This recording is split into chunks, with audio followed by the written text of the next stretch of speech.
Hey guys, Andy here from Mediocre Hobbies, bringing you another kind of painting tutorial, but it's more like painting tips and tricks, kind of ish, maybe. So the idea of today's video is for me to show you guys how I use contrast paint as base coats. A lot of people in my videos comment, why did you bother using contrast if you were going to layer it up anyway? Like, what's the difference, what's the purpose? So in this video I'm going to go through painting two miniatures, one starting from standard base coats and one starting from contrast, and to show you guys the speed in which you get with contrast and how much longer it takes with base coats, and basically see what the results of that will be. At the end of that, I'm then going to layer up the models completely to the finish line using normal paints. So you'll see that it doesn't really matter which way you go, but both miniatures should look fairly similar at the very end. So really it's all about just saving yourself some time. So if you're going to find that interesting, make sure you stick around and enjoy this video. This video is sponsored today by Dragon Trappers Lodge, and we will talk a little bit more about them later in the video. Huge thank you to all of my active patrons. Without you guys, I would not be able to continue doing what I'm doing. If you're interested in getting involved with my patronage, the link is below.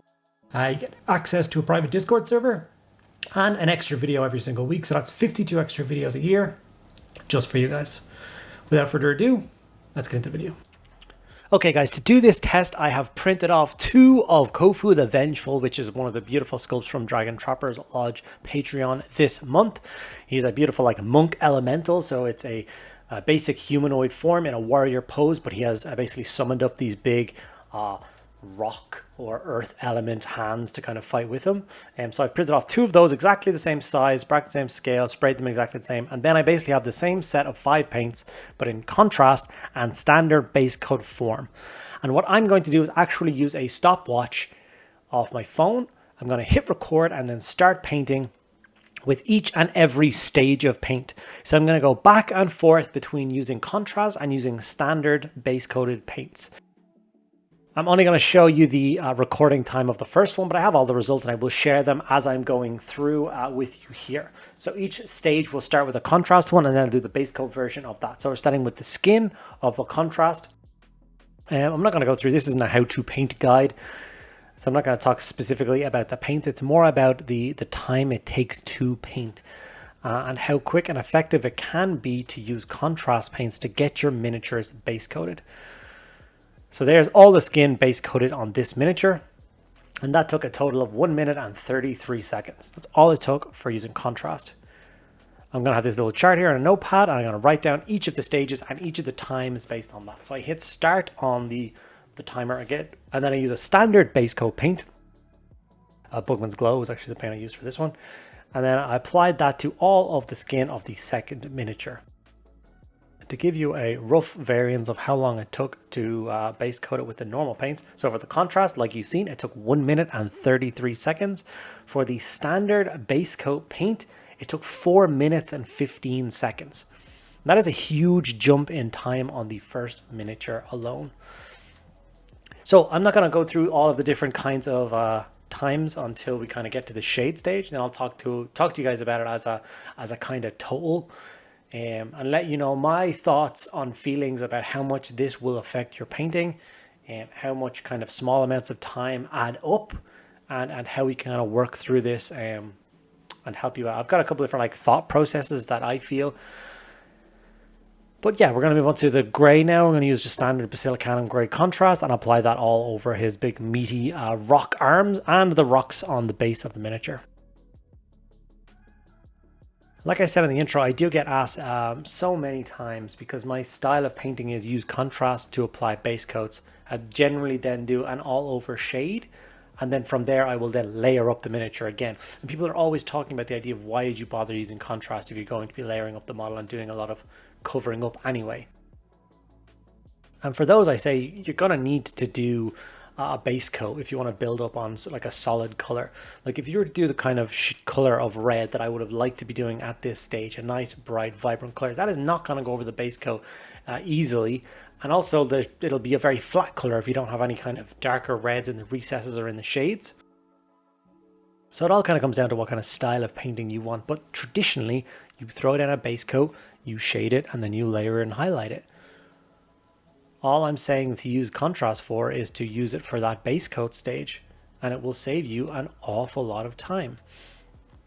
I mean, if you're on my channel, if you're on Mediocre Hobbies, and you understand that my channel is all about helping people get through their backlogs. I know there's a million channels out there trying to help you do that, and I'm sure they all mean the best, but sometimes I think they're kind of leading you down a bad route, or you know, they think they're helping, but honestly some of the techniques and tips that I try and help you with are just so slow and so cumbersome that it's not going to help anyone get through huge swaths of miniatures. Whereas I think I'm quite true to the concept of getting miniatures on the tabletop looking well. If you want to take them further, please, by all means, take them further. But for me, I think it's important to be realistic, especially about the amount of miniatures that the majority of us buy. Even if you took the miniatures from grey plastic to base coated and washed, and then you lost interest, at least they're up to that stage in a box looking well, or in a cabinet looking well, perfectly usable on a tabletop, as opposed to piles of grey sprues under your bed or in a closet or something. So if you've been paying attention, all of the times have been showing up on screen, letting you know that the contrast stage has been consistently a lot faster to apply. And I don't think there's been any drop in quality. In fact, I think if you pay attention, the contrast colors are actually looking a lot better on the miniature as opposed to the flat colors of the base paints. Now, I have to be brutally honest, by the time I finish painting both of these miniatures at the end, I do like the result of the skin more than I like the skin with the contrast. I like the reddy tone that I got with Bugman's Glow in the recesses, as opposed to the really pale and pallid color I got from the contrast. But maybe that just means I need to start with a more reddy toned contrast paint for skin and then build it up with brighter skin tones after that. I guess that's kind of up to each and every one of you guys to make that decision. So we are now working off of the straps. As you can see, for the contrast paints, it took 1 minute and 5 seconds to paint up all of the straps. And it's going to take 2 minutes and 30 seconds to apply the color to the straps of the base painted miniature. So now that you've seen all the times, I'll give you some final statistics. For the base coating job, to use contrast, it took a total of 9 minutes and 25 seconds to get all of the contrast base coats on this miniature. Get it looking to this really nice, really playable standard, 9 minutes, 25 seconds. Base coating this miniature using base paints took 21 minutes and 3 seconds. So we're talking about pretty much a 12-minute difference in base coating these miniatures. You're asking yourself, is 12 minutes really that much time? This is a single miniature. If you're talking about a 10-man squad, you're talking about a 2-hour difference in base coating these miniatures. 2 hours saved by base coating with contrast. If you think about that even further, you think about the idea that an average army ranges from about 50 miniatures. We're talking about 10 hours of saved time base coating an army. I don't know about you, I don't know about the average painter, but I feel like the majority of the time, 2 hours is a really solid painting time. 10 hours of saved painting time across an army is huge. That could be, some people might only get an hour an evening. You're talking about giving them back basically 2 weeks worth of painting time. I think that's just crazy.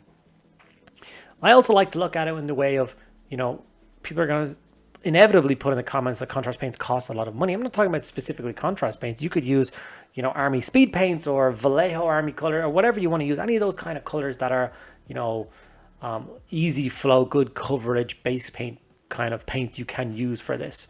That is totally up to you.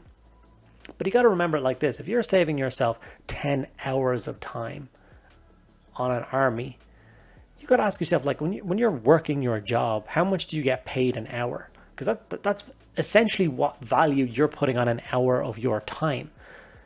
And if I'm saving you 10 hours by using contrast paint, 10 hours of wages is not what you're going to spend on these 5 contrast paints. And they're going to last a hell of a lot longer than those 10 or those 50 models. Those are going to be sitting in your collection for years for some of them. You're not going to be using that much of it per model, per project. So I definitely think that effort versus reward or cost versus effort. I think contrast paints or any of those kind of paints are definitely a good investment. Before I move on, I just want to talk about the sponsor of today's video, which is of course Dragon Trappers Lodge. These guys have fantastically and very kindly supported this video, which has allowed me to access these beautiful files, which I have printed off and used for this one. These guys work off of Patreon, and they have a couple of tiers to choose from. So you can choose the Trapper tier, which is basically for D&D aficionados, give you access to some beautiful models, plus some modules for playing through custom scenarios on their site. There's also the Soldier tier, which is more about miniature wargaming. So the collections they bring out for that are more army-based for use in games like Warhammer 40,000 and the like. You can also, if you are a greedy sod like me, go for the Veteran tier, which gives you full access to both. These are quite reasonably priced, and the models are quite varied and dynamic and change month to month. So if it is something that interests you, please check out the links below and see what they have available this month and the amazing deals they have available, and see what is perfect for you. Once again, a huge thank you to Dragon Trappers Lob for supporting Mediocre Hobbies and supporting this video. Okay guys, like I said, because Dragon Trappers has sponsored this video, I decided to not end the video there. I decided to finish off and paint up both miniatures to the basically finish line, and this is the final result. I love how they both turned out. Like I said, I like the skin on the one on the left a little bit more, which was the standard base coat, but other than that, there's no real difference to the miniatures. So realistically, whichever way you decide to do the painting, there's not going to be much different in the final result, just in the time it takes to do it. Okay guys, and there we have it. Two beautiful miniatures painted up in very different ways, in very different amounts of time, but the results I think speak for themselves. They both look fantastic and they're both very similar.